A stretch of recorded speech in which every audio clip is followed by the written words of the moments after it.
Everyone, welcome back to this amazing platform of physics Wallah. मेरा नाम है भारती मखीजा और आज हम करने वाले हैं आइसोमेरिज्म का वन शॉट लेक्चर। सारे के सारे इंपॉर्टेंट टॉपिक्स जो भी आपके सिलेबस का पार्ट है उन सभी को हम इकट्ठा यहाँ पर कर लेने वाले हैं। अगर आप अपने सिलेबस को देखेंगे तो आप हाइड्रोकार्बन चैप्टर के अंदर जब जाएंगे तो वहां पर आपको एल्कीन में एल्काइन के अंदर अलग अलग से टॉपिक मिलने वाला है कि इसके अंदर ये वाले आइसोमर्स होते हैं, पर मैं आपको इकट्ठा करवा देने वाली हूँ। ठीक है, तो आपको फिर से अलग से बार बार हर टॉपिक में पढ़ने की जरूरत नहीं पड़ेगी। हम इकट्ठा पूरे के पूरे 11th का जो पार्ट है, जो भी हम 11th के अंदर आइसोमेरिज्म कवर करते हैं, वो सारे के सारा इकट्ठा वन शॉट के अंदर कवर करने वाले हैं। तो चलिए फिर बिना किसी देरी के स्टार्ट करते हैं हमारा आइसोमेरिज्म का प्यारा सा लेक्चर। आइसोमेरिज्म अगर आपने क्लास 10th में पढ़ा है और पढ़ा ही होगा तो आप सभी को पता है कि क्लास 10th से ही हर टीचर, केमिस्ट्री का टीचर आपको बोलता है कि बेटा यहाँ से टॉपिक, यहाँ से जो है क्वेश्चन आपके बोर्ड एग्जाम में आएगा, ये इंपॉर्टेंट है। सो अगेन मैं आपको फिर से बता रही हूँ, ये काफ़ी ज़्यादा इंपॉर्टेंट है, तो इसको हम करने वाले हैं वन शॉट के अंदर कवर।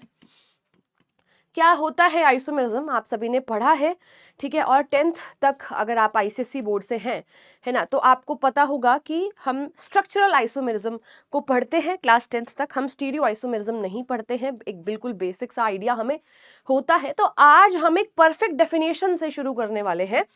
जो अब तक हम आइसोमेरिज्म पढ़ते थे कि भाई मॉलिक्यूलर फॉर्मूला हमारे पास सेम होता है, स्ट्रक्चर डिफरेंट होता है, ये जो डेफिनेशन दी गई है ये स्पेसिफिकली आपके स्ट्रक्चरल आइसोमेरिज्म के लिए दी गई है, ठीक है। तो ओवरऑल आइसोमर क्या होते हैं, आइसोमेरिज्म क्या होता है, सबसे पहले तो उसके अंदर क्लैरिटी होनी चाहिए हमें कि आइसोमेरिज्म आखिर क्या है, ठीक है। तो मेरे साथ साथ आप नोट्स बनाएंगे, काफी सारी चीजें आपको यहाँ पर मिल जाएंगी, टेलीग्राम चैनल के ऊपर भी मैं आपको नोट्स प्रोवाइड कर दूंगी, ठीक है। तो सबसे पहले समझते हैं कि हमारे पास ये जो आइसोमेरिज्म है, ठीक है, आइसोमेरिज्म है, ये क्या है। तो हम सबसे पहले तो दो या दो से ज्यादा कंपाउंड्स के अंदर ये देखा जाता है। एक छोटी सी प्यारी सी डेफिनेशन इसके बारे में हम सबसे पहले लिखेंगे।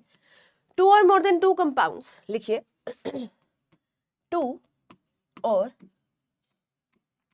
मोर than two compounds, two or more than two compounds having, yes, जो आप सोच रहे हैं वही लिखने वाली हूं, having same molecular formula, having same molecular formula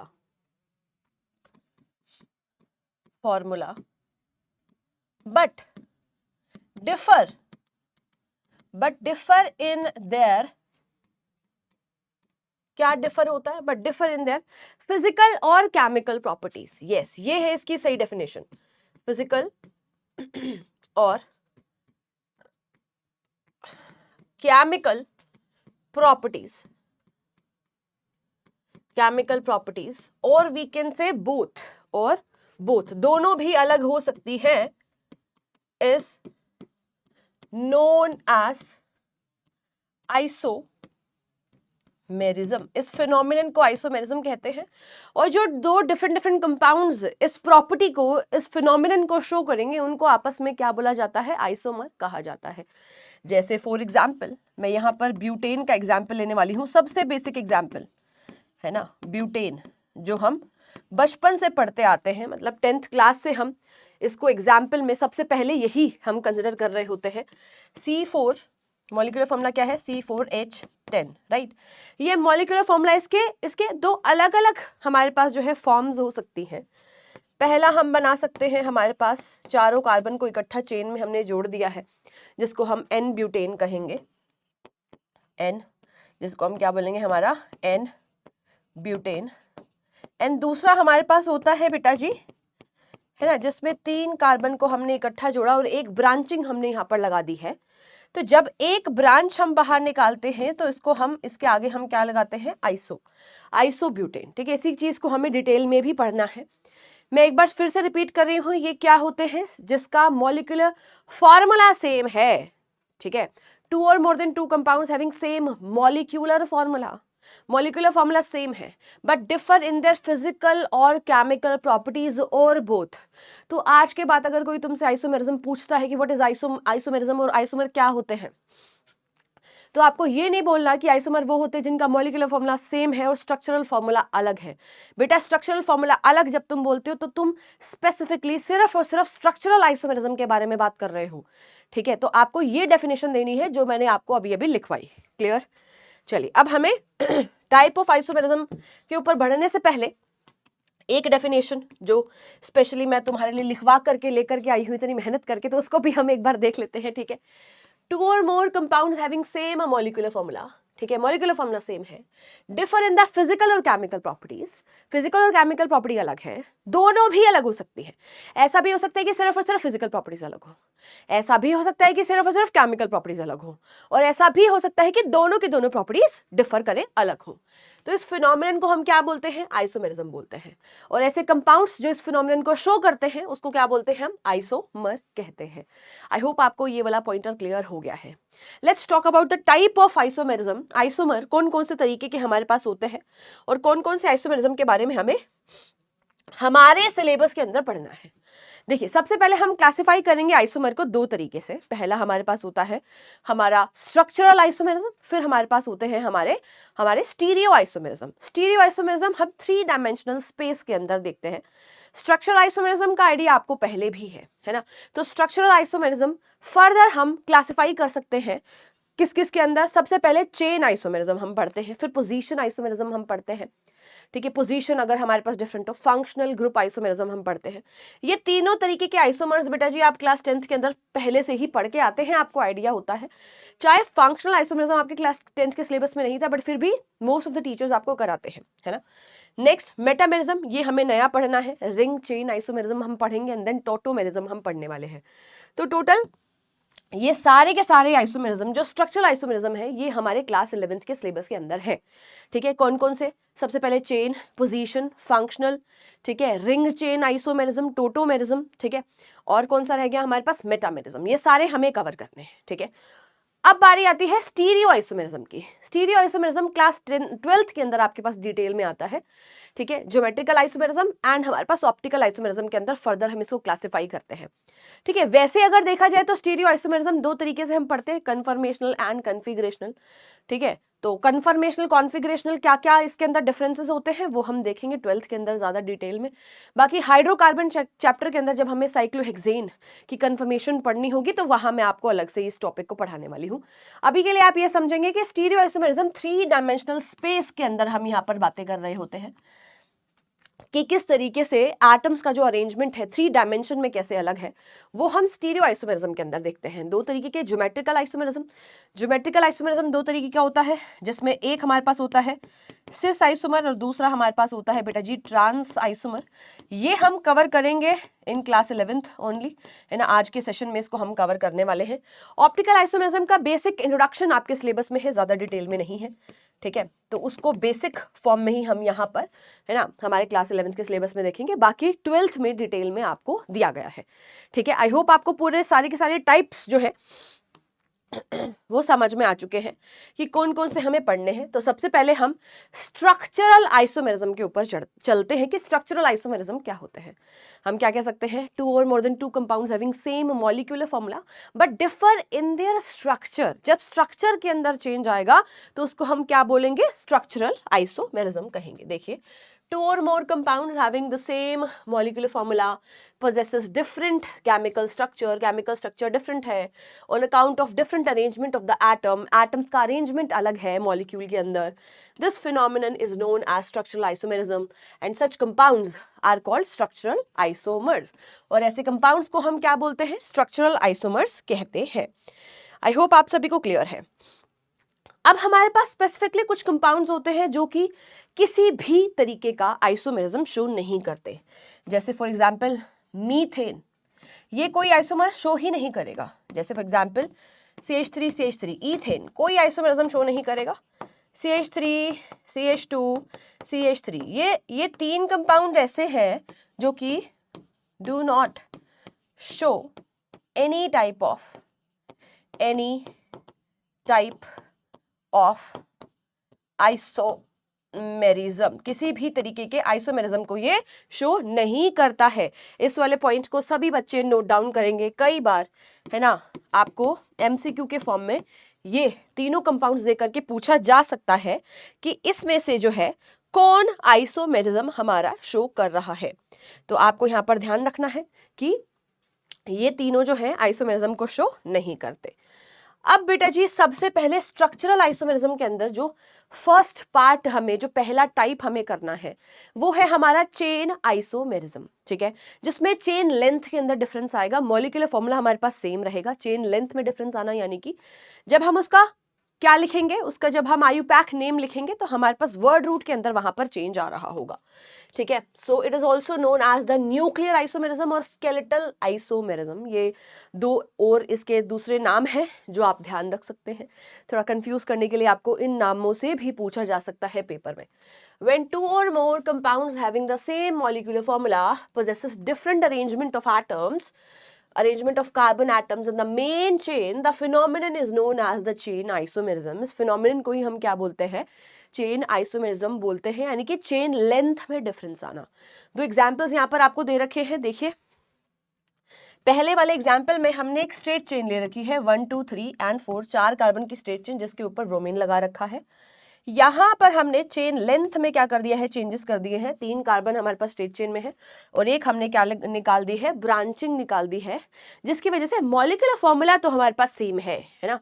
हम क्या कह सकते हैं, मॉलिक्यूलर फॉर्मूला, मॉलिक्यूलर फॉर्मूला जो हमारे पास है वो क्या है बेटा जी, सेम है, सेम मॉलिक्यूलर फॉर्मूला। डिफरेंट क्या है यहाँ पर, चेन लेंथ इज डिफरेंट, है ना, differ in chain length. Chain length हमारे पास क्या है, अलग अलग है, chain length is different. Very very important, आपको एग्जांपल्स जो है यहाँ पर नोट डाउन करते हुए चलने हैं। नेक्स्ट हम ब्यूटेन का एग्जाम्पल यहाँ पर ले रहे हैं, ठीक है। ब्यूटेन का एग्जाम्पल मैं आपको पहले भी दे चुकी हूँ, C4H10, है ना। मॉलिक्यूलर फॉर्मूला हमारे पास सेम है। चेन लेंथ अगर हम अलग कर देते हैं, एक ब्रांचिंग बाहर निकाल दे, ये हमारे पास N ब्यूटेन, N का मतलब होता है नॉर्मल। जब उसको नॉर्मल स्ट्रेट चेन में हमने जोड़ रखा है तो वो N ब्यूटेन है, और जब हमने एक ब्रांचिंग बाहर निकाल दी तो उसको हम क्या बोलते हैं, आइसोब्यूटेन कहते हैं। नोट डाउन करेंगे सभी के सभी बच्चे, है ना। ब्यूटेन का एग्जाम्पल काफी ज्यादा इंपॉर्टेंट है, बेसिक है, लिख लीजिए फटाफट से। इसके बाद हम यहाँ पर करने वाले हैं बॉइलिंग पॉइंट के बारे में डिस्कशन करते हैं। कैसे फिजिकल प्रॉपर्टीज, हमने बोला ना यार physical properties and chemical properties अलग हो सकती हैं, तो एक बार थोड़ा सा बॉइलिंग पॉइंट के बारे में जानते हैं। कंपटीशन पॉइंट ऑफ व्यू से काफी ज्यादा इंपॉर्टेंट है। देखिए हेडिंग लगाएंगे, boiling point of n butane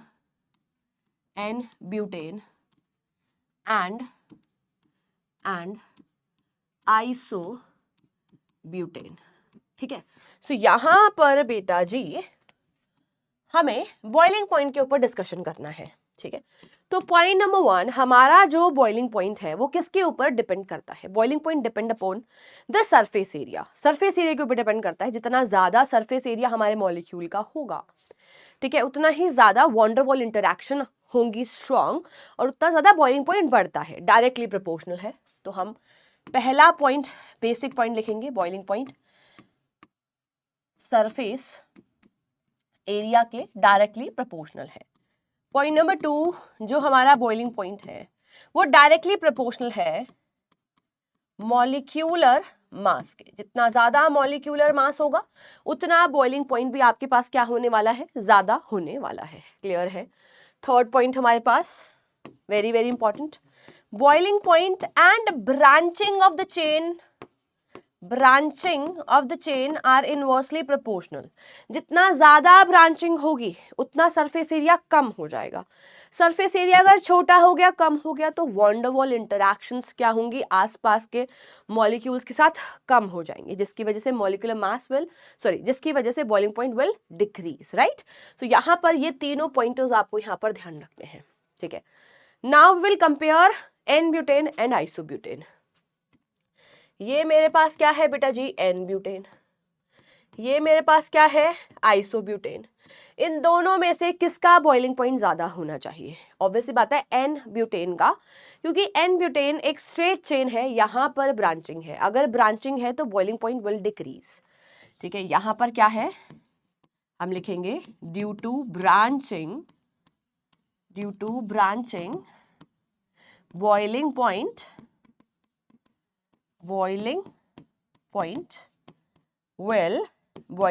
will decrease. Boiling point क्या हो जाएगा हमारा, घट जाएगा, डिक्रीज हो जाएगा। क्या सभी को क्लियर? ठीक है, सो हम कह सकते हैं कि boiling point of n butane is greater than your isobutane. Isobutane से क्या होता है, ज्यादा होता है, due to larger surface area. इसको नोट डाउन करेंगे सभी बच्चे।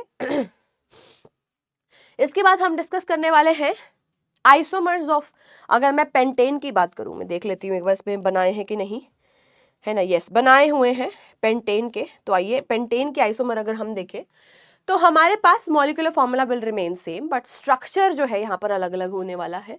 सबसे पहले हमारे पास हम एन पेंटेन देखेंगे, नॉर्मल पेंटेन, जिसके अंदर हमने पांचों कार्बन को इन अ स्ट्रेट चेन जोड़ रखा है।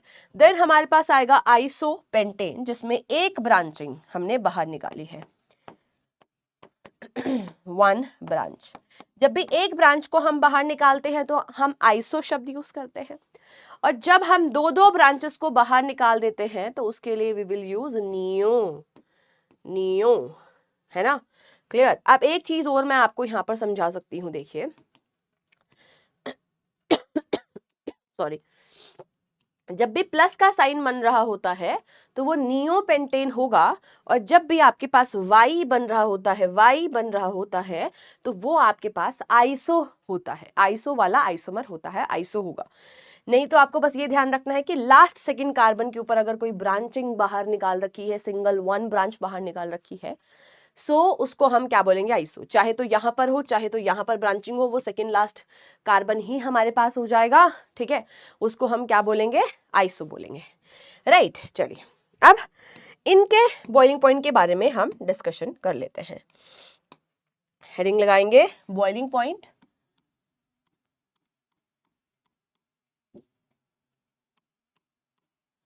Boiling point of isomer of pentane, isomer of pentane. Pentane के तीन आइसोमर होते हैं। Again it will depend upon the branching, surface area and molecular mass, ठीक है। तो सबसे पहले मेरे पास है एन पेंटेन, जिसमें पांचों कार्बन स्ट्रेट चेन में है। फिर मेरे पास है आइसो, जिसमें एक ब्रांचिंग बाहर है। देन वी हैव नियो, जिसमें दो ब्रांचिंग बाहर है। जितनी ज्यादा ब्रांचिंग उतना सरफेस एरिया डिक्रीज हो जाता है, ठीक है। मोर दी ब्रांचिंग बच्चा जितनी ज्यादा होती है, सरफेस एरिया उतना क्या हो जाता है, डिक्रीज, है ना। सरफेस एरिया उतना क्या हो जाता है, डिक्रीज हो जाता है। सरफेस एरिया अगर घट रहा है तो आपके पास जो बॉइलिंग पॉइंट है वो भी क्या कर जाएगा, डिक्रीज कर जाएगा। तो बॉइलिंग पॉइंट हमारे पास नियोपेंटेन का सबसे क्या होने वाला है, कम होने वाला। तो सबसे ज्यादा किसका होगा हमारे पास, एन पेंटेन का होगा, ठीक है। फिर आइसो का होगा, और सबसे कम हमारे पास किसका होने वाला है, नियोपेंटेन का होने वाला है। ये आपको ध्यान रखना है। चलिए फटाफट से इसको नोट डाउन करेंगे। Then we will discuss about the next type, जो कि हमारे पास है पोजीशन आइसोमर। यहां पर क्या अलग होने वाला है, again molecular formula will remain same, but the position of double bond, triple bond and any functional group will different, है ना। position of some group, functional group की position अलग हो सकती है। इवन डबल बॉन्ड और ट्रिपल बॉन्ड अगर वहां पर प्रेजेंट है तो उनकी पोजीशन वहां पर क्या हो सकती है, अलग हो सकती है। कोई सब्स्टिट्यूएंट अगर अटैच है, मिथाइल इथाइल, उसकी पोजीशन अलग हो सकती है, पर मॉलिक्यूलर फॉर्मूला आपके पास सेम रहेगा। उसको हम क्या बोलते हैं, पोजीशन आइसोमर बोलते हैं। देखिए, when two or more compounds having the same molecular formula possesses different position, note करेंगे, different position of double, triple functional group. This phenomenon is known as position isomer and the compound are known as position isomerism. इसकी definition भी आपको यहाँ पर आनी चाहिए. बहुत ही simple example, यहाँ पर अगर हम ले CH3 CH2 CH2 Br, right, ये फर्स्ट वाले कार्बन के ऊपर मैंने क्या लगा दिया है, ब्रोमीन लगा दिया है. अभी मैं यहाँ पर क्या करूंगी, CH3 CH3, यहाँ पर मैंने Br लगा दिया, तो यहाँ पर पोजीशन 1 2 3, सेकेंड कार्बन के ऊपर Br लगा हुआ है, यहाँ पर फर्स्ट वाले कार्बन के ऊपर ही क्या लगा हुआ है, Br लगा हुआ है. सो यहाँ पर भाई हमें समझ में आती हैं सारी बातें, ठीक है. सो ये क्या हो गया, हमारा पोजीशन आइसोमर हो गए हैं. यहाँ पर एक और एग्जाम्पल हमने ले रखा है, देखिए डबल बॉन्ड को अगर हम देखें 1 2 3 एंड 4, फर्स्ट कार्बन के ऊपर ही आपको यहाँ पर डबल बॉन्ड दिखाई दे रहा है, पर यहाँ पर हमारे पास सेकेंड वाले कार्बन के ऊपर डबल बॉन्ड आ रहा है. मॉलिक्यूलर फॉर्मूला अगेन यहाँ पर क्या है हमारे पास, same, have same molecular formula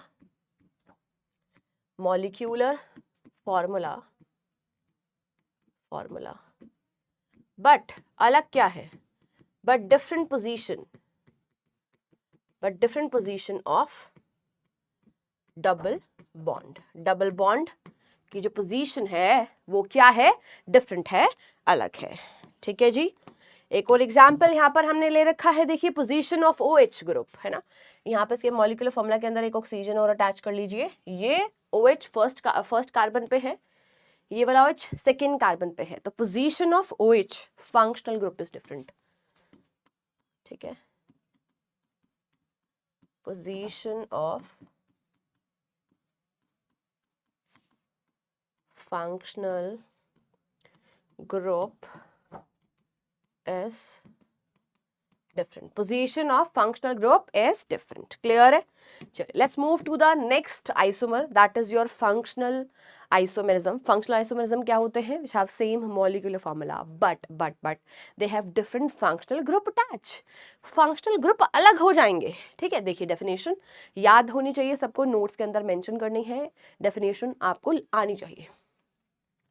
Two or more compounds having the same molecular formula contain different functional group. Functional group अलग है. The phenomenon is known as functional isomerism and such compounds are termed as functional isomers. और ऐसे compounds को हम functional isomers बोलते हैं. जैसे कि यहाँ पर अगर हम देखें तो ये क्या है, एक एल्डिहाइड है. ठीक है, और यहाँ पर अगर हम देखें तो दिस इज योर कीटोन, ये कीटोन है. फंक्शनल ग्रुप क्या है हमारे पास, अलग अलग है, बट मॉलिक्यूलर फॉर्मूला हमारे पास क्या है, सेम है. तो इनको हम क्या बोलेंगे, हमारे फंक्शनल ग्रुप आइसोमेरिज्म बोलेंगे. एक और एग्जांपल देख लीजिए, यहाँ पर इथेनॉल, ये क्या है हमारे पास, अल्कोहल है, और ये हमारे पास क्या है बेटा जी, ईथर है. मॉलिक्यूलर फॉर्मूला सेम है, बट फंक्शनल ग्रुप हमारे पास क्या है, अलग अलग है.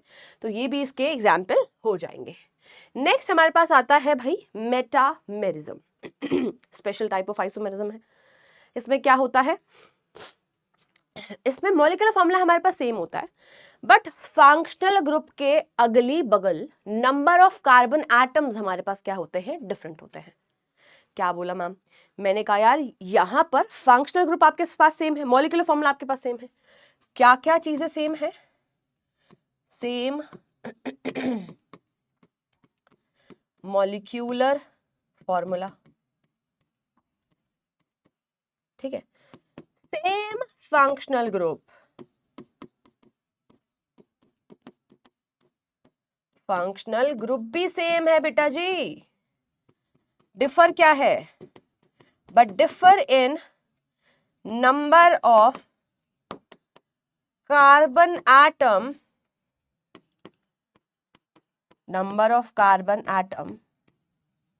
Around Fg. फंक्शनल ग्रुप के अगली बगल अगर नंबर ऑफ कार्बन एटम देखेंगे राइट और लेफ्ट साइड पर, वो आपके पास क्या होने वाले हैं, अलग होने वाले हैं. देखिए, when two or more compounds having the same molecular formula and same functional group possesses different type of alkyl group attached on the both the side right और left side पर, एल्काइल ग्रुप अलग अलग है, chain यहाँ पर जो carbon के number है वो अलग अलग हो सकते हैं। जैसे फॉर एग्जाम्पल लेकर के समझेंगे तो ज़्यादा अच्छे से समझ में आएगा। जैसे कि मेरे पास एक ये है CH3O CH3, ether functional group है यहाँ पर, ठीक है। CH3O, एक सेकेंड,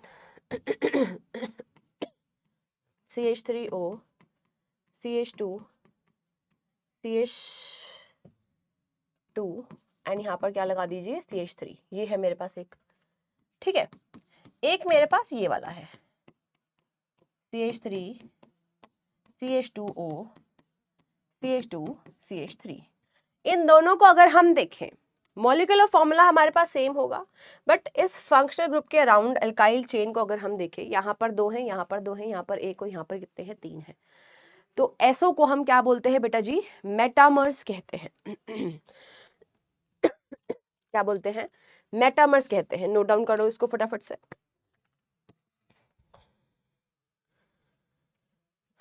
क्लियर? देखिए इसी को ही थोड़ा सा और डिटेल में, ईथर का ही हमने एग्जांपल ले रखा है। देखिए इसके अराउंड यहाँ पर 3 कार्बन, यहाँ पर 1 कार्बन, यहाँ पर देखें तो देखिए अलग तरीके से यहाँ पर हमने चेन को दिखाया है, यहाँ पर देखें तो अलग तरीके से दिखाया है, ठीक है। Functional group same, molecular formula same, but दोनों साइड पर, फंक्शनल ग्रुप के राइट और लेफ्ट साइड पर, एल्काइल ग्रुप के अंदर नंबर ऑफ कार्बन एटम हमारे पास क्या होते हैं, डिफरेंट होते हैं। उनको हम क्या बोलते हैं, मेटामर्स कहते हैं। ये दोनों एग्जाम्पल्स आपको यहाँ पर ध्यान रखने हैं। इसके बाद हम यहाँ पर मूव करेंगे हमारे अगले टाइप के आइसोमेरिज्म के ऊपर, जो कि है रिंग चेन आइसोमेरिज्म। यहाँ पर मॉलिक्यूलर फॉर्मूला सेम होगा, बट एक हमारे पास जो कंपाउंड होगा वो रिंग की फॉर्म में होगा, क्लोज चेन होगा, और दूसरा हमारे पास स्ट्रेट चेन में होगा। मतलब ब्रांचिंग वहां पर हो सकती है, पर वो किस में होगा, स्ट्रेट चेन के अंदर होगा, ठीक है, क्लोज चेन नहीं होगा। 2 or more compounds having the same molecular formula differ in the mode of linking of the carbon atom having one open chain और दूसरे का क्लोज चेन होगा। इस फिनोमेनन को हम रिंग चेन आइसोमेरिज्म बोलते हैं। जैसे यहाँ पर आपको इसके एग्जाम्पल ध्यान रखने हैं, प्रोपीन एंड दूसरा हमारे पास है साइक्लोप्रोपीन। मॉलिक्यूलर फॉर्मूला सेम है, बट ये क्या है, साइक्लिक कंपाउंड है, साइक्लो कंपाउंड है, क्लोज चेन है, और ये ओपन चेन है। एक ओपन चेन है, दूसरा क्या है हमारे पास, क्लोज्ड चेन है। तो ये हमारे पास रिंग चेन आइसोमेरिज्म के एग्जाम्पल हो गए हैं, ठीक है जी। इसके बाद बारी आती है यार हमारे पास टोटोमेरिज्म की। किसकी बारी आती है, टोटोमेरिज्म की बारी आती है। तो टोटोमेरिज्म हमारे पास क्या होता है, यहाँ पर बेसिकली बहुत सारे तरीके की टोटोमर्स हमारे पास बनते हैं, पर हमारे सिलेबस में जो है वो है कीटो इनोल टोटोमेरिज्म। हम उसी के बारे में यहाँ पर पढ़ेंगे। यहाँ पर पोजीशन ऑफ हाइड्रोजन क्या होता है, डिफरेंट होता है। अभी एग्जाम्पल से आपको समझाएंगे, पहले डेफिनेशन देखिए। Tautomerism may be defined as the phenomenon in which a single compounds exist in the two readily interconvertible form। दो फॉर्म्स के अंदर एग्जिस्ट करता है जो कि आपस में इंटरकन्वर्ट हो सकते हैं, ठीक है, एक से दूसरे फॉर्म के अंदर वो बार बार कन्वर्ट होते रहते हैं। विच differ in there relative position at least one atomic nuclear generally hydrogen. यानी कि अब उन दोनों फॉर्म्स में मैं जो आपको बोल रही हूँ कि टोटोमेरिज्म के अंदर क्या होता है, दो कंपाउंड्स होते हैं जो आपस में एक दूसरे के अंदर चेंज होते रहते हैं, इंटर कन्वर्टेबल होते हैं। इन दोनों फॉर्म्स में डिफरेंस कहाँ पर आता है, हाइड्रोजन की पोजीशन के अंदर डिफरेंस आता है। जैसे फॉर एग्जाम्पल मेरे पास एक्स वाई, इस कंपाउंड को मैं एक जर्नल कंपाउंड ले रही हूँ जेड, यहाँ पर मेरे पास हाइड्रोजन अटैच्ड है। अब मैं यहाँ पर हाइड्रोजन को यहाँ पर अगर शिफ्ट करती हूँ और इसको मैं यहाँ पर शिफ्ट करूँ, तो एक फॉर्म तो मेरे पास इस फॉर्म में एग्जिस्ट कर रहा है मेरा। अब मैंने हाइड्रोजन को यहाँ पर क्या कर दिया है, शिफ्ट कर दिया है। तो ये वाला डबल बॉन्ड एक्स और वाई के बीच में आएगा, है ना। ये वाला डबल बॉन्ड कहाँ पर आ गया, एक्स और वाई के बीच में आ गया है। देन सिंगल बॉन्ड जेड, और यहाँ पर क्या अटैच हो गया मेरे पास, हाइड्रोजन। तो शिफ्टिंग ऑफ हाइड्रोजन यहाँ पर बेसिकली देखने को मिलती है। तो ये दो डायनामिक फॉर्म हमारे पास है। कुछ इस तरीके से हमारे पास टोटोमेरिज्म होता है, जिसमें पोजीशन ऑफ हाइड्रोजन हमारे पास क्या होती है, डिफरेंट होती है। प्लीज इसको नोट डाउन करेंगे, ठीक है जी। अब यहाँ पर बेसिकली हमें जो डिस्कस करना है वो हमारे पास होगा कीटो इनोल टोटोमेरिज्म। वही हमें डिटेल में यहाँ पर पढ़ना है। क्या पढ़ना है, keto enol tautomerism. Keto and enolic दो फॉर्म के अंदर ये एग्जिस्ट करता है, ठीक है, एक कीटो फॉर्म होती है, एक हमारे पास इन ऑल यानी कि एल्कोहल ग्रुप लगा हुआ होगा और डबल बॉन्ड वहां पर आपको इन ऑल देखने को मिलेगा। ठीक है, देखिए in keto enol tautomerism a compound exist in the two interconvertible forms, दो इंटरकन्वर्टिबल फॉर्म्स के अंदर ये एग्जिस्ट करता है। एक फॉर्म हमारे पास कीटो फॉर्म होती है जहां पर कीटो ग्रुप प्रेजेंट होता है and other form contain alcoholic group जिसको हम इनोलिक फॉर्म कहते हैं। The two form continuously changes into each other, दोनों फॉर्म्स जो है एक दूसरे के अंदर चेंज कन्वर्ट जो है होती रहती हैं। अब यहाँ पर कीटो इनोल टोटोमेरिज्म शो करने के लिए क्या क्या कंडीशंस हैं वो हम नोट डाउन करते हैं। Conditions for keto enol tautomerism, ठीक है। Conditions for keto enol tautomerism, पहली कंडीशन बेटा जी मेरे पास आती है कि we must have alpha hydrogen. ठीक है, we must have alpha hydrogen हमारे पास होना चाहिए। दूसरा, जो मेरे पास अल्फा कार्बन होगा वो sp3 हाइब्रिडाइज होना चाहिए। ठीक है, alpha carbon must be alpha carbon must be कैसा होना चाहिए? sp3 हाइब्रिडाइज्ड होना चाहिए, sp3 हाइब्रिडाइज्ड होना चाहिए। अब मैम ये अल्फा कार्बन क्या होता है? अरे भाई ये देखो, अल्फा कार्बन का मतलब क्या होगा? The carbon next to the functional group, है ना। अल्फा कार्बन क्या होती है पहले वो जानते हैं। ऐसी कार्बन लिखिए, carbon next to functional group is known as alpha carbon, right? And ध्यान देंगे यहाँ पर, alpha carbon and the hydrogen attached to that alpha carbon is known as your alpha hydrogen. ठीक है, and hydrogen attached to this carbon is known as alpha hydrogen. ठीक है, इसको फटाफट से नोट डाउन करेंगे, देन हमें आगे मूव करना है। लिखिए फटाफट से।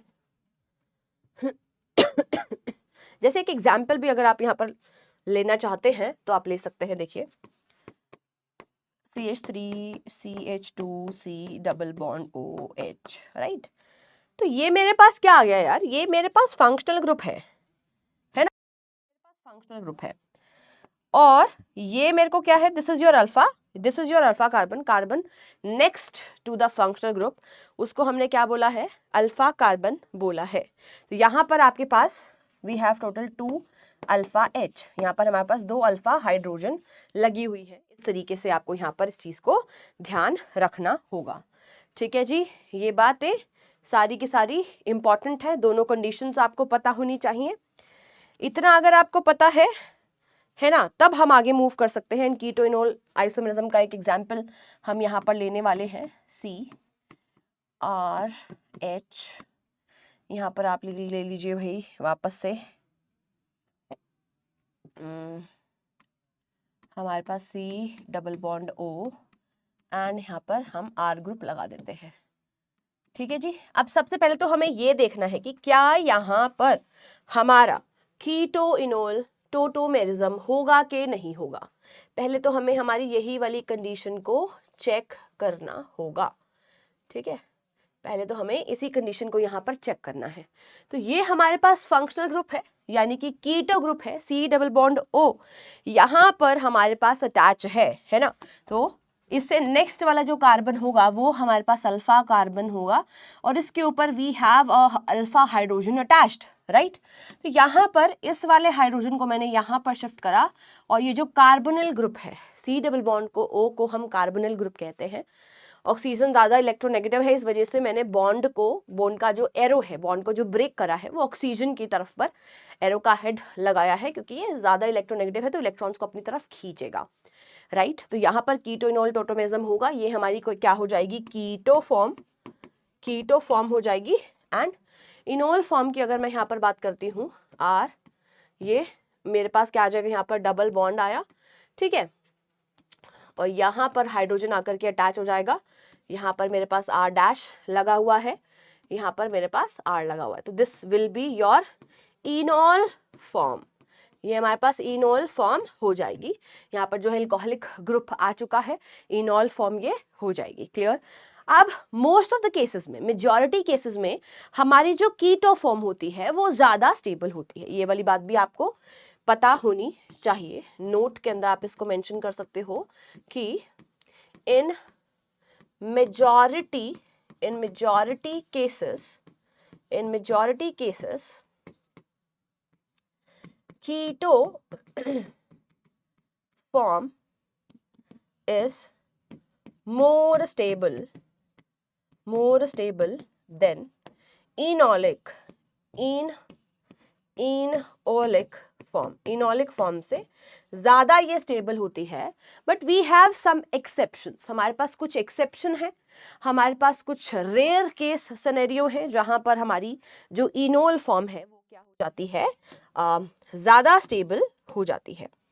उसके example if you want to note down, अगर आप इसको नोट डाउन करना चाहते हो तो आप इसको नोट डाउन भी कर सकते हैं। देखिए यहाँ पर क्या होने वाला है, हमने यहाँ पर हाइड्रोजन लगाया, C double bond O and then again CH3 यहाँ पर है। ये आपको क्या दिखाई दे रहा है बेटा जी, this is your keto form, ये आपकी कीटो फॉर्म है, राइट। 1 2 3 और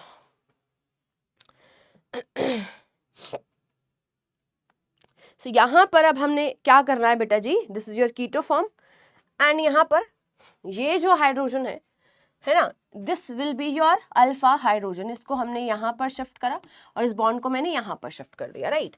तो मेरे पास जो इनोलिक फॉर्म बनेगी वो क्या बन जाएगी, CH3C, यहाँ पर OH आ जाएगा, ये कार्बन और इस कार्बन के बीच में डबल बॉन्ड आ जाएगा, यहाँ पर कार्बन अटैच है, फिर से डबल बॉन्ड ऑक्सीजन है और यहाँ पर CH3 है। ये वो स्पेशल केस सिनेरियो है जिसके अंदर मेरे पास इनोलिक फॉर्म जो है वो ज्यादा स्टेबल है। This enolic form is more stable. क्या कोई गेस कर सकता है कि ऐसा क्यों हो रहा है? क्योंकि यहाँ पर इसके बीच में आने वाला है H बॉन्डिंग, यहाँ पर क्या आएगी, हाइड्रोजन बॉन्ड आने वाला है। ये हमारे पास क्या है, स्पेशल केस है क्या है, स्पेशल केस है, क्लियर। तो स्पेशल केस के अंदर यहाँ पर क्या हो रहा है, हेयर इनोलिक फॉर्म जो है इज मोर स्टेबल, ज्यादा स्टेबल है, किससे, देन कीटो फॉर्म से। क्यों, ड्यू टू H बॉन्डिंग, क्योंकि H बॉन्डिंग यहाँ पर ड्यू टू हाइड्रोजन बॉन्डिंग की वजह से। क्या सभी को क्लियर, प्लीज इसको नोट डाउन करेंगे। H बॉन्डिंग की वजह से ये क्या है, इनोलिक फॉर्म यहाँ पर क्या हो जाएगी सॉरी, ज्यादा स्टेबल हो जाएगी, ठीक है जी। चलिए, इसके बाद हमने स्ट्रक्चरल आइसोमेरिज्म सारे कर लिए हैं। देन हमारे पास शुरू होता है स्टीरियो आइसोमेरिज्म, जो मैंने आपको बताया था यार 3 डायमेंशन स्पेस के अंदर के जहां पर चेंजेस देखने को मिलेंगे। When 2 or more compounds having the same molecular formula and similar chemical structure possessing different arrangement of atoms, ध्यान सुनना, different arrangement of atoms or group in the space possesses different property characteristics of their configuration, the phenomenon is known as stereoisomerism. इस phenomenon को हम क्या बोलते हैं, stereo isomerism कहते हैं। एंड इसके अंदर सबसे पहले जो हमें पढ़ना है वो है आपके ज्योमेट्रिकल आइसोमेरिज्म। ज्योमेट्रिकल आइसोमेरिज्म दो तरीके के होते हैं, सिस एंड ट्रांस आइसोमेरिज्म होते हैं हमारे पास।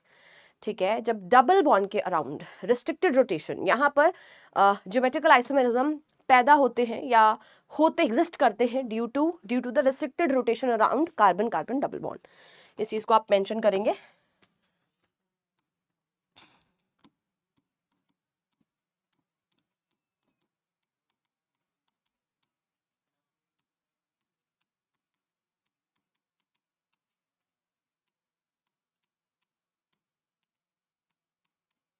Due to restricted rotation around carbon carbon double bond, जब दो कार्बन एटम के बीच में डबल बॉन्ड है तो वहां पर रोटेशन रिस्ट्रिक्ट हो जाएगी, नहीं तो बॉन्ड टूटेगा बेटा जी, आपका बॉन्ड नहीं ब्रेक होगा, है ना। अगर आप इसको इस तरीके से रखते हैं तो रोटेशन रिस्ट्रिक्ट हो जाएगी, जबकि कार्बन कार्बन सिंगल बॉन्ड है तो आराम से आपका जो पूरा मॉलिक्यूल है वो घूम जाएगा, रोटेशन हो सकती है।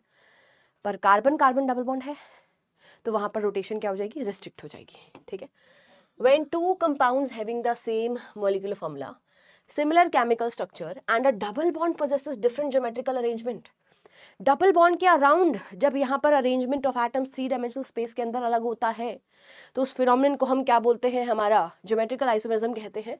Double bond carbon, the phenomenon is known as your geometrical isomerism and such compounds are known as geometrical isomers. जैसे for example carbon double bond carbon, यहाँ पर CH3 अटैच है, यहाँ पर CH3 अटैच है, ये मेरे पास यहाँ पर क्या है, Br लगा हुआ है, यहाँ पर भी Br लगा हुआ है। तो दोनों ब्रोमीन अगर हम देखें तो ये जो है हमारे पास एडजेसेंट लगे हुए हैं, सेम साइड पर लगे हुए हैं, सेम साइड पर लगे हुए हैं, है ना। तो इनको हम क्या बोलेंगे, सिस आइसोमर बोलेंगे। वहीं पे अगर कार्बन कार्बन डबल बॉन्ड के अराउंड मेरे पास जो Br लगा हुआ है वो अगर अलग अलग पोजीशन पे लगा हुआ होगा, कहाँ पर लगा हुआ होगा, अलग अलग पोजीशन के ऊपर लगा हुआ होगा, है ना, एडजेसेंट ना लग करके अलग अलग पोजीशन के ऊपर आपको अगर देखने को मिलता है तो उसको हम क्या बोलेंगे, ट्रांस आइसोमर कहेंगे। ठीक है, अपोजिट साइड पर आपको जब लगा हुआ मिलेगा यहाँ पर, ठीक है, इसको इस तरीके से कर लीजिए, यहाँ पर Br लगा लो, ठीक है, उसको हम क्या बोलेंगे बेटा जी, हमारा ट्रांस आइसोमर कहते हैं। क्या बोलते हैं, ट्रांस आइसोमर कहते हैं। जैसे फॉर एग्जांपल ये देखिए दोनों हाइड्रोजन आटम हमारे पास सेम साइड पर है तो ये सिस ब्यूट 2 इन हो गया, और वहीं पे मेरे पास यहाँ पर मिथाइल ग्रुप देखिए अलग अलग पोजीशन पर लगे हुए हैं तो मेरे पास ये ट्रांस ब्यूट 2 इन हो गया है। ठीक है जी, तो सिस और ट्रांस आई होप आपको क्लियर हो गया है कब कब होगा। ठीक है, अब यहाँ पर हमें थोड़ा सा इनकी प्रॉपर्टीज के बारे में जानना है। ठीक है, सो यहाँ पर हमें physical properties like boiling point and melting point की हम यहाँ पर बातें करेंगे। तो हेडिंग लगाएंगे physical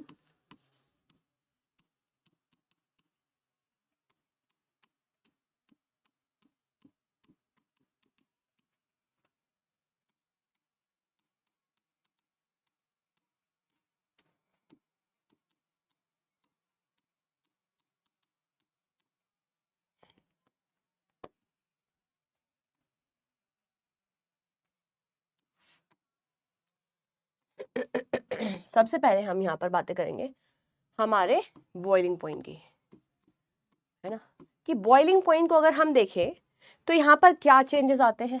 boiling point cis form का ट्रांस फॉर्म से ज्यादा होता है। मेल्टिंग पॉइंट की अगर हम बात करें तो मेल्टिंग पॉइंट ट्रांस फॉर्म का सिस फॉर्म से ज्यादा होता है। देन हम बात करेंगे सॉल्युबिलिटी की। सॉल्युबिलिटी कहीं ना कहीं डिपेंड करती है बेटा जी पोलैरिटी के ऊपर। किस पर डिपेंड कर रही होती है, पोलैरिटी के ऊपर डिपेंड करती है। तो यहाँ पर अगर मैं सिस फॉर्म बनाऊं, ठीक है, सिस फॉर्म अगर मैं यहाँ पर बनाऊं, मान लीजिए मैंने यहाँ पर क्लोरीन लगाया, यहाँ पर भी क्लोरीन लगाया, यहाँ पर मिथाइल ग्रुप लगा दिया है, यहाँ पर भी मिथाइल ग्रुप लगा दिया है। ये मैं ट्रांस ग्रुप यहाँ पर बना रही हूँ। एक मेरे पास Cl यहाँ पर है, एक Cl यहाँ पर है, एक मेरे पास CH3 यहाँ है, एक CH3 यहाँ है। ठीक है, इसको अगर हम ध्यान से देखें तो ये क्लोरीन ज़्यादा इलेक्ट्रोनेगेटिव है तो ये इस तरीके से यहाँ पर खींचेगा, इसका रिजल्टेंट कुछ इस तरीके से आएगा। तो यानी कि सिस फॉर्म का जो म्यू है वो नॉट इक्वल टू 0 आएगा। ये मेरे पास सिस फॉर्म है। वहीं पे अगर मैं ट्रांस फॉर्म देखती हूँ तो यार Cl यहाँ, ये आपस में क्या हो गया, कैंसिल आउट, जिसकी वजह से म्यू यहाँ पर मेरे पास 0 के बराबर आ रहा है। तो यानी कि ये क्या हो गया, यहाँ पर पोलैरिटी है, तो इस वजह से मेरे पास सिस फॉर्म की जो सॉल्युबिलिटी है, सिस की जो सॉल्युबिलिटी है वो ट्रांस से क्या होने वाली है, ज़्यादा होने वाली है। ये बात भी आपको पता होनी चाहिए। इसको सभी बच्चे एक बार नोट डाउन कर लेंगे, ठीक है। देन हम आगे मूव करेंगे। कुछ और एग्जाम्पल्स हमारे पास है, जो कि एग्जाम्पल मैं आपको दे भी चुकी हूँ पहले। देखिए ये Br और Br दोनों सेम साइड पर है तो हमारे पास सिस आइसोमर हो गए। ये Br और Br अलग अलग साइड पर है तो ये हमारे पास क्या हो गए हैं, ट्रांस आइसोमर हो गए हैं, ठीक है जी। चलिए नेक्स्ट हमारे पास देखो कॉज ऑफ ज्योमेट्रिकल आइसोमरिज्म, है ना। वैसे तो मैं आपको बता चुकी हूँ बट फिर भी थ्योरी के पॉइंट ऑफ व्यू से आप एक बार देख लेंगे। क्या है भाई, पहला कॉज रिस्ट्रिक्टेड रोटेशन, बताया था ना, restricted rotation of carbon atom about the carbon carbon double bond, है ना, is the main cause of geometrical isomerism, क्योंकि कार्बन कार्बन डबल बॉन्ड के अराउंड जो रोटेशन होती है वो कैसी होती है, रिस्ट्रिक्टेड होती है। नेक्स्ट भाई हमारे पास यहाँ पर आता है, ध्यान से अगर आप देखें, geometrical isomer possesses different physical property like melting point and boiling point, जो कि मैंने अभी अभी आपको लिखवाया, dipole moment, tendency two of being absorbed, ठीक है। ये सारी चीजें प्रॉपर्टी अलग अलग हो सकती है। The stability of the two isomers are different. Isomers, ये जो सिस और ट्रांस आइसोमर है ना, इनकी जो स्टेबिलिटी होती है वो भी क्या होती है, अलग अलग होती है। काफी इंपॉर्टेंट पॉइंट है, इसके ऊपर क्वेश्चन आ सकता है, ठीक है। तो ट्रांस फॉर्म जो हमारे पास होती है वो ज़्यादा स्टेबल होती है then your cis form. Cis form के कंपैरिजन में स्टेबिलिटी के बारे में अगर हम बात करें तो ट्रांस आइसोमर जो होता है वो ज़्यादा स्टेबल होता है then the cis isomer. Important है ये। चलिए नेक्स्ट हमारे पास है सिन और एंटी क्या है। जैसे सिस और ट्रांस हमारे पास होता है वैसे ही सिन और एंटी भी हम देखते हैं। जब हमें कार्बन डबल बॉन्ड नाइट्रोजन और नाइट्रोजन डबल बॉन्ड नाइट्रोजन, इसके अराउंड जब हमें क्या देखने होते हैं, है ना, आइसोमेरिज्म चेक करना होता है, तो उसके लिए हम सिन एंड एंटी शब्दों का यूज करते हैं।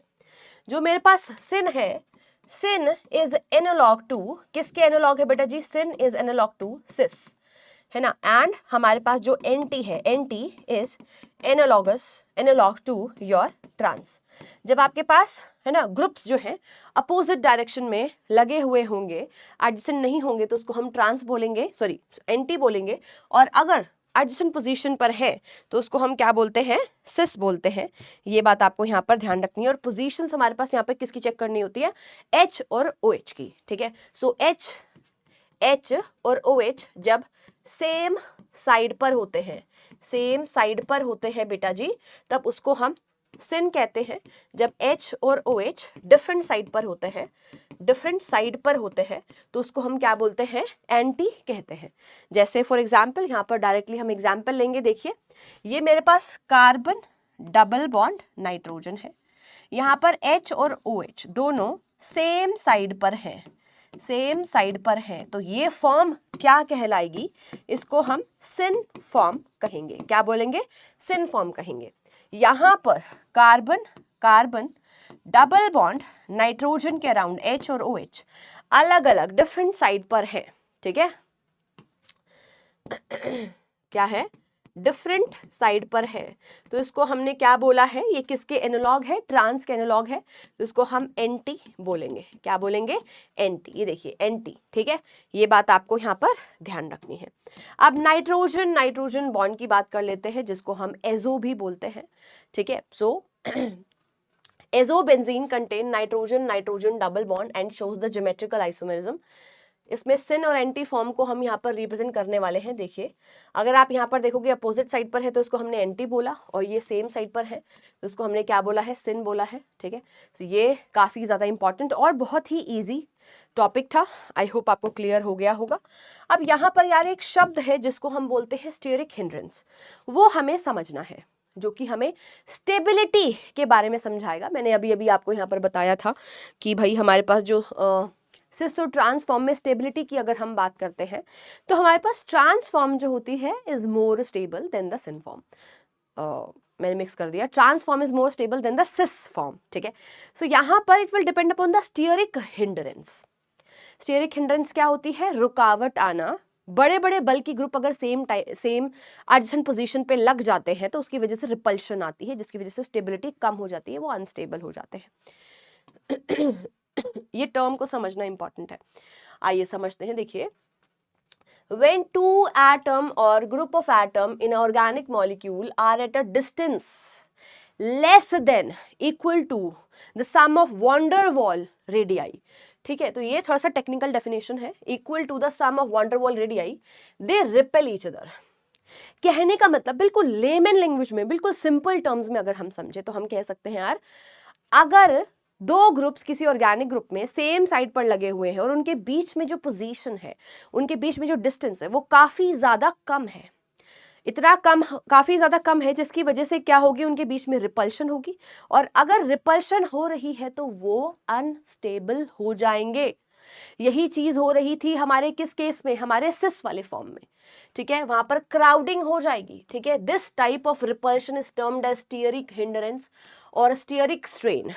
इसी टाइप के रिपल्शन को हम क्या बोलते हैं, स्टीयरिक हिंडरेंस कहते हैं, और क्या कहते हैं, स्टीयरिक स्ट्रेन कहते हैं, और वॉन डेर वाल स्ट्रेन भी इसको नाम दिया जाता है काफी बुक्स के अंदर। The molecule possesses strain are relatively less stable.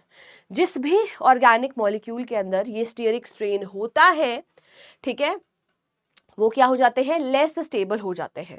अब यहाँ पर सिस फॉर्म है and this is the trans form. यहाँ पर कार्बन कार्बन के ऊपर 3 हाइड्रोजन, खोल कर देखो, यहाँ पर कार्बन कार्बन के ऊपर 3 हाइड्रोजन, दोनों ग्रुप सेम साइड पर बल्कि बल्कि लगे हुए हैं, तो आपस में ये क्या करेंगे, रिपल्शन करेंगे, जिसकी वजह से ये क्या हो जाएगा, कम स्टेबल। और यहाँ पर स्टीयरिक हिंड्रेंस नहीं है, वहां पर स्टीयरिक हिंड्रेंस है, ठीक है। सो इस वजह से हमारे पास जो सिस फॉर्म है वो क्या हो जाती है, कम स्टेबल हो जाती है, ठीक है। चलिए, अब यहाँ पर यार हम ऑप्टिकल एक्टिविटी के बारे में बात कर रहे हैं। ऑप्टिकल आइसोमर्स जो हमारे पास होते हैं, वो जो होते हैं वो क्लास 12th के अंदर हम ज्यादा डिटेल में पढ़ेंगे। अभी के लिए हमें बिल्कुल बेसिक आइडिया इसका लेना है, ठीक है। ऑप्टिकली एक्टिव कंपाउंड क्या होते हैं, सबसे पहले हमें जानना है कि प्लेन पोलराइज्ड लाइट का यहाँ पर क्या मतलब है, ठीक है। एक हमारे पास होती है यार ऑर्डिनरी व्हाइट लाइट, ठीक है। ऑर्डिनरी व्हाइट लाइट हमारे पास क्या होती है, हमारे पास क्या होती है, अनपोलराइज्ड लाइट होती है ना। उसका जो इलेक्ट्रिक फील्ड कंपोनेंट हमारे पास है वो हर डायरेक्शन में क्या कर रहा होता है, वाइब्रेट कर रहा होता है। थोड़ा सा फिजिक्स यहाँ पर लगेगी। देखिए, ऑर्डिनरी लाइट जो मेरे पास है वो है ना, उसका जो इलेक्ट्रिक फील्ड कंपोनेंट है वो हर डायरेक्शन में क्या कर रहा है, वाइब्रेट कर रहा होता है ना। तो ऐसी लाइट को हम क्या बोलते हैं, अनपोलराइज्ड लाइट कहते हैं। अब इस ऑर्डिनरी लाइट को हमने पास किया वाया अ निकोल प्रिज्म। ये निकोल प्रिज्म जो है, ये निकोल प्रिज्म जो होता है, it will act like a filter. ये एक फिल्टर की तरह एक्ट करता है, और ये जो अनपोलराइज्ड लाइट जो कि हर डायरेक्शन में वाइब्रेट कर रही है, उसको क्या कर देता है, प्लेन पोलराइज्ड लाइट के अंदर कन्वर्ट करता है। कहने का मतलब क्या है, कहने का मतलब ये है कि अगर ये स्ट्रेट लाइन है हमारे पास, ये डायरेक्शन ऑफ प्रोपगेशन अगर हमारे पास है, अभी ये हर डायरेक्शन में क्या कर रही थी, वाइब्रेट कर रही थी। अब इसमें से फिल्टर हो गई है, जिसके बाद सिर्फ और सिर्फ एक ही प्लेन के अंदर वाइब्रेशन हो रही है, बाकी सारे प्लेन की वाइब्रेशन को इसने स्टॉप कर दिया है, फिल्टर आउट कर दिया है। तो ऐसी लाइट को हम क्या बोलते हैं, पीपीएल। क्या बोलते हैं, पीपीएल, प्लेन पोलराइज्ड लाइट। ये सिर्फ और सिर्फ हमारे पास एक ही प्लेन में पोलराइज्ड है, एक ही प्लेन में इसका इलेक्ट्रिक फील्ड कंपोनेंट वाइब्रेट हो रहा है, तो इसको पीपीएल बोला जाता है, प्लेन पोलराइज्ड लाइट बोला जाता है। आई होप आपको क्लियर हो गया। ऑर्डिनरी लाइट के अंदर जो इलेक्ट्रिक फील्ड कंपोनेंट होता है वो हर डायरेक्शन में, है ना, क्या कर रहा है, वाइब्रेट कर रहा है। पर जब मैं इसको एक फिल्टर में से, जो कि हमारे पास एक निकोल प्रिज्म होता है, एक स्पेशल टाइप का मटेरियल, एक स्पेशल टाइप के मॉलिक्यूलर अरेंजमेंट यहाँ पर होता है, जो कि एक फिल्टरेशन का काम करता है, सारे के सारे वाइब्रेशन को स्टॉप करके सिर्फ और सिर्फ एक सिंगल वाइब्रेशन को ये रखता है, उसको हम क्या बोलते हैं, PPL, that is plane polarised light बोलते हैं। अब ये प्लेन पोलराइज्ड लाइट जो है ये बहुत ज्यादा इंपॉर्टेंट है हमारे लिए। मुझे ये चेक करना है कि कोई गिवन कंपाउंड मेरे पास जो है वो मेरे पास जो गिवन कंपाउंड है वो ऑप्टिकली एक्टिव है या फिर नहीं है, ठीक है। ये चेक करने के लिए मुझे rotation of plane polarised light देखना पड़ता है। मेरे पास एक इंस्ट्रूमेंट होता है जिसको मैं क्या बोलूंगी, पोलैरीमीटर। तो पोलैरिमीटर के अंदर हम हमारा सैंपल, कोई भी सैंपल डालेंगे जिसको मुझे चेक करना है कि is this particular compound is optically active और इनएक्टिव। ठीक है, तो अब उस गिवन सैंपल में से जब मैं plane polarise light that is PPL को पास करूंगी, अगर ये पीपीएल राइट या लेफ्ट में रोटेट हो जाती है, इसका मतलब मेरे पास जो गिवन कंपाउंड है वो क्या है, वो एक ऑप्टिकली एक्टिव कंपाउंड है। आई होप आपको समझ में आया होगा इतना, नहीं तो अभी दोबारा डायग्राम के थ्रू इसको फिर से समझेंगे। थोड़ा सा थ्योरी देखते हैं। देखिए, ordinary light vibration occur in all the plane perpendicular to the direction of propagation, ये हमारे पास डायरेक्शन ऑफ प्रोपेगेशन है, इसको हम अनपोलराइज्ड लाइट बोलते हैं। When this light passes through a Nicol prism, all the vibration except those in the one particular direction, है ना, वो क्या हो जाती है, कट कर देती है उसको, एंड उसको हम PPL that is plane polarised light बोलते हैं। ठीक है, अब यहाँ पर देखिए यही हो रही है ordinary light vibration in all the directions, ये निकोल प्रिज्म में से पास करा, इसको हमने पीपीएल बना दिया है, प्लेन पोलराइज्ड लाइट बना दिया है। क्लियर। नेक्स्ट यहाँ पर मूव करते हैं। देखिए, ऑप्टिकली एक्टिव क्या होता है, when plane polarised light is passed through the solution, जब प्लेन पोलराइज्ड लाइट को हम किसी सॉल्यूशन में से पास करते हैं, लाइट जो है इंटरैक्ट करती है विद द सॉल्यूशन, सॉल्यूशन के साथ जो मॉलिक्यूल उसके अंदर प्रेजेंट है उसके साथ इंटरैक्ट करेगी, on account of which plane polarised light is rotated, plane polarised light जो है रोटेट हो जाती है एक सर्टेन एंगल के ऊपर, है ना, या तो राइट में या तो लेफ्ट में। अगर रोटेशन हो रही है तो उसको हम ऑप्टिकल एक्टिव कंपाउंड कहते हैं। अब यहाँ पर देखिए, ये पोलैरिमीटर है, यहाँ पर हम एग्जैक्ट रोटेशन को नाप सकते हैं। ये पूरा सेटअप है, पूरा इतना लंबा सा ट्यूब होता है पोलैरिमीटर का। ठीक है, 12th तक नहीं कराते हैं ये एक्सपेरिमेंट, जब आप अपने मास्टर्स या अपने बैचलर्स में जाएंगे तब वहां पर अगर आप केमिस्ट्री लेते हैं तो वहां पर आपको इसका इंस्ट्रूमेंट भी दिखाया जाएगा, 12th तक नहीं आता है। ठीक है, अब यहाँ पर देखिए, light source unpolarised light Nicol prism से पास करा, प्लेन पोलराइज्ड लाइट, ये सैंपल ट्यूब है जिसमें हमने सैंपल को डाला है, ग्लूकोज फ्रक्टोज कुछ भी हम डाल सकते हैं, इसमें से पास करा, या रोटेशन यहाँ पे आपको रोटेटेड प्लेन पोलराइज्ड लाइट दिखती है, कितना रोटेशन हुआ है एनालाइजर के थ्रू हम यहाँ पर चेक कर सकते हैं। रोटेट हो गई मतलब बल्ले बल्ले हमारा जो कंपाउंड है वो क्या है ना, ऑप्टिकली एक्टिव कंपाउंड है। अब ये स्पेसिफिक रोटेशन क्या होती है ये हमको जानना है। ठीक है, देखिए, the rotation of the light by N optically active substance depend upon, अच्छा पहले ये जान लेते हैं, स्पेसिफिक रोटेशन पीछे आ चुका है ना, जिस रोटेशन की मैं यहाँ पर स्पेसिफिक एंगल के ऊपर बात कर रही थी वही हमारे पास क्या है, स्पेसिफिक रोटेशन है। एंड यहाँ पर क्या क्या फैक्टर्स हैं जो कि हमारे पास ऑप्टिकली एक्टिव सब्सटेंस जिसके ऊपर डिपेंड करता है, रोटेशन डिपेंड करती है। पहला है कंसंट्रेशन ऑफ द सॉल्यूशन, फिर है length of the solution examined, ठीक है, जो ट्यूब के अंदर हमने डाला हुआ है, temperature of the experiment, wavelength of the light used and the nature of the solvent, solvent जो हमने लिया है वो कैसा लिया है, ये फैक्टर्स आपको ध्यान रखने हैं। ठीक है, आइए specific rotation. Specific rotation is observed, the degree of rotation caused by an optically active compound. ठीक है, optically active compound when plane polarized light is passed through 1 decimeter. ठीक है, या फिर हम कह सकते हैं 10 सेंटीमीटर में से जब पास करेंगे तो जो जितना एंगल हमारे पास यहाँ पर रोटेट हो रहा है, जिस एंगल से रोटेट हो रही है उसको हमने क्या बोला है, स्पेसिफिक रोटेशन कह दिया है। डेफिनेशन इंपॉर्टेंट है, आपको आना चाहिए। नेक्स्ट चलिए, अब यार बात आती है यहाँ पर कि मैम हम क्या बार बार हर कंपाउंड को लैब में जाकर के टेस्ट करेंगे, है ना, इतना टाइम तो हमारे पास नहीं होगा। पेपर में मान लो हमसे ऑप्टिकल एक्टिविटी पूछ ली, भाई कोई कंपाउंड ऑप्टिकली एक्टिव है या नहीं है, तो हम बार बार क्या लैब में जाएंगे, पेपर में थोड़ा ना जा पाएंगे लैब में, तो कुछ आसान तरीका नहीं है क्या? तो यस, आसान तरीका है जिसको हम बोलते हैं कायरलिटी। कायरलिटी जहां पर प्रेजेंट है वो ऑप्टिकली एक्टिव कंपाउंड होता है।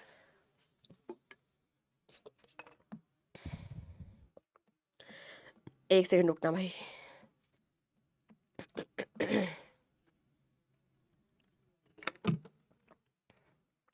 तो यहां पर आपको बेटा चेक करना पड़ेगा, अगर आपके पास जो गिवन कंपाउंड है उसके अंदर कोई कायरल कार्बन प्रेजेंट है वो ऑप्टिकली एक्टिव हो जाएगी। कायरल कार्बन वो कार्बन होती है जिसके ऊपर सारे के सारे जो ग्रुप अटैच होते हैं वो डिफरेंट होते हैं। ऐसी कार्बन जिसके ऊपर all the groups attached are different, ठीक है, उसको हम क्या बोलते हैं, कायरल कार्बन।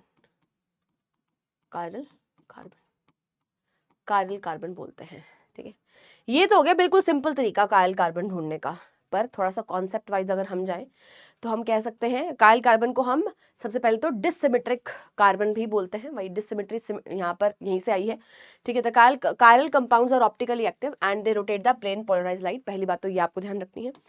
नेक्स्ट हमारे पास है व्हेन द ऑब्जेक्ट, हाँ जी, कायरलिटी का कॉन्सेप्ट वाइज अगर हम जाएं तो ऐसे ऑब्जेक्ट जो कि नॉन सुपर इम्पोजिबल हो, मिरर इमेज हो, non superimposable mirror image होती है, उसको हम क्या बोलते हैं बेटा जी, कायरल कंपाउंड कहते हैं, कायरल सब्सटेंस बोलेंगे। जैसे जैसे कि हमारे पास वन हैंड को दूसरे हैंड पे अगर मैं रखूंगी तो ये एक दूसरे का मिरर इमेज है, अगर मैं बीच में मिरर लगा दूं तो सेम ऐसा ही बनेगा, पर ये सुपर इम्पॉसिबल नहीं है ना, ये जो मेरा थंब है ये बाहर निकल रहा है, राइट, सुपर इम्पॉसिबल नहीं है, non super impossible mirror image अगर वहां पर है तो वो कायरल कहलाएगी, ठीक है। When the object is non superimposable and its mirror image is said to be chiral, the object is when superimposable on the mirror image are called achiral। अगर वो सुपर इम्पोजिबल हैं तो उसको हम क्या बोलेंगे, achiral कंपाउंड कहेंगे। देखिए example, left and right hand, ये क्या है, कायरल ऑब्जेक्ट P, और ये P और P दोनों मिरर इमेज है, एक दूसरे के ऊपर सुपर इम्पोज करेंगे तो नहीं होने वाले, नॉन सुपर इम्पोजिबल है। ये हमारे पास क्या है, सुपर इम्पोजिबल है, तो इनको क्या बोलेंगे, achiral, इनको क्या बोलेंगे, achiral, क्योंकि आपस में एक दूसरे के ऊपर मिरर इमेज भी है एंड सुपर इम्पोजिबल भी है। नेक्स्ट यार यहाँ पे हमारे पास आते हैं कि एनेंशियोमर्स क्या होते हैं, एनेंशियोमर्स हमें जानना है, एनेंशियोमर्स क्या होते हैं, ऐसे stereo isomers which are the non superimposable mirror image of each other, जो एक दूसरे के non superimposable mirror image होते हैं, ठीक है, उनको हम एनेंशियोमर्स का नाम देते हैं। एनेंशियोमर्स, डायस्टीरियोमर्स, मीजो कंपाउंड्स, ये डिटेल में आपके क्लास 12th के सिलेबस के अंदर है, अभी के लिए आपको बस बेसिक सा डेफिनेशन जानना है। नेक्स्ट भाई हमारे पास आता है यहाँ पर ऑप्टिकल आइसोमर को, अब इतना समझने के बाद अब डेफिनेशन भी हमें देख लेनी चाहिए कि हमारे पास ऑप्टिकल आइसोमरिज्म क्या होते हैं। When two or more compounds having the same molecular formula and the similar chemical structure exhibit different effect of plane polarized light, the phenomenon is called optical isomerism। इस phenomenon को हम optical isomerism कहेंगे and such compounds are called optical isomers, और उन्हीं compounds को हम optical isomers कहते हैं। एक और डेफिनेशन हमारे पास आती है यार, है ना, रेसेमिक मिक्सचर, ये क्या होते हैं हमारे पास, ऑप्टिकली इनएक्टिव होते हैं, जो कि क्या होते हैं, है ना, इक्विमोलर मिक्सचर होते हैं दो एनेंशियोमर्स के, तो ये रेसेमिक मिक्सचर होता है। फिर हमारे पास एक मीजो कंपाउंड होता है, डिटेल्स वही कह रही हूँ मैं, 12th में हमारे सिलेबस का पार्ट है। मीजो कंपाउंड्स हमारे पास वो होते हैं जिसके अंदर हमारे पास more than one chiral center जहाँ पर प्रेजेंट होता है, तो उसको हम मीजो कंपाउंड्स कहते हैं, ठीक है। सो अब यहाँ पर हम बार बार बोल रहे थे कि भाई ऑप्टिकल एक्टिव कंपाउंड या तो राइट में रोटेट करेगा पीपीएल को, या तो लेफ्ट में रोटेट करेगा। तो अगर राइट में रोटेट करता है तो उसको डेक्स्ट्रो रोटेटरी बोलते हैं। Then enantiomer which rotates the plane polarised light in the clockwise direction में होता है तो उसको डेक्स्ट्रो रोटेटरी कहेंगे। और ऐसे एनेंशियोमर्स जो कि रोटेट करते हैं प्लेन पोलराइज्ड लाइट को in the anti clockwise direction, ठीक है, उसको एल आइसोमर्स और we can say laevo rotatory कहते हैं। आई होप आपका जो है क्विक रिवीजन हो गया है। इसी के साथ हमारा आज का जो सेशन है उसके अंदर हमने पूरे आइसोमेरिज्म को, जो भी आपके सिलेबस का पार्ट था क्लास 11th के, उसको क्विकली रिवाइज कर लिया है। आई होप आपको मजा आया होगा। मिलेंगे अगले वन शॉट लेक्चर के अंदर, तब तक के लिए अपनी हेल्थ का ध्यान रखेंगे। Keep learning and keep growing. Bye bye everyone.